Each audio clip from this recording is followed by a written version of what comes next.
नमस्कार मित्रांनो, जय महाराष्ट्र। भाजपच्या बालेकिल्ल्यात दादाच्या पट्ट्याने थोपाटलं दंड। सोलापूर प्रभाग 4 मध्ये राष्ट्रवादीच्या रणशिंग फुंकला।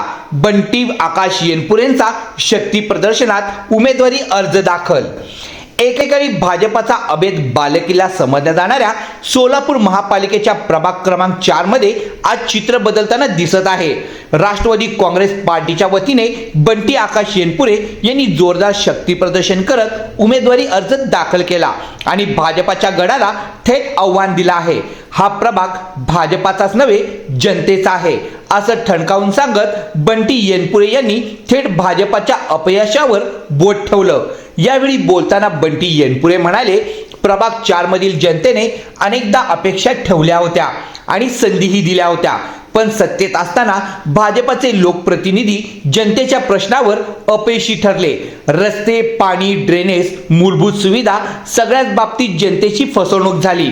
निवडणूक आली की कामाची आठवण येते, बाकी वेळ हे गायब असतात असा घणाघात करत येनपुरे पुढे म्हणाले, महापालिका निवडणूक जाहीर होताच हे लोक अचानक रस्त्यावर दिसू लागले।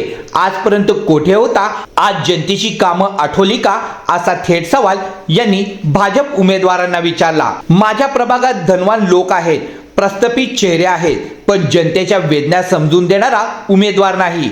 मी कोणाचा एजंट नाही, मी तुमच्यापैकी एक आहे असं ठामपणे सांगत बंटी येनपुरे यांनी स्वतःची भूमिका स्पष्ट केली।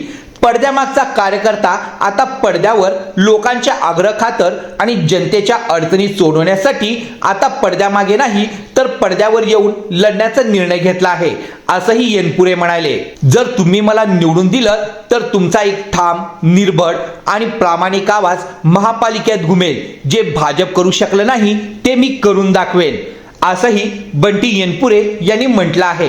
दादांचा आशीर्वाद, राष्ट्रवादीची ताकद, माझ्या पाठीशी अजितदादा पवारांचा आशीर्वाद आणि राष्ट्रवादी काँग्रेसच्या सर्व नेत्यांची ताकद आहे। ही लढाई खुर्चीसाठी नाही तर प्रभाग 4च्या सन्मानासाठी आहे असं सांगत निवडणुकीचं त्यांनी रणशिंग फुंकलं आहे।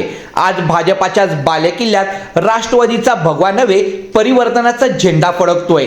सोलापूरच्या राजकारणात नवा अध्यायाला सुरुवात झाल्याची चर्चा आता शहरभर रंगू लागली आहे। तुम्हाला काय वाटतं? आपली प्रतिक्रिया कमेंट करून नक्की कळवा आणि अशाच नवनवीन घडामोडी बघण्यासाठी आत्ताच आपल्या न्यूज चॅनलला सबस्क्राईब करा, लाईक करा, व्हिडिओ आवडला असेल तर जास्तीत जास्त शेअर करा आणि शेजारच्या बेल आयकॉनला क्लिक करा। धन्यवाद।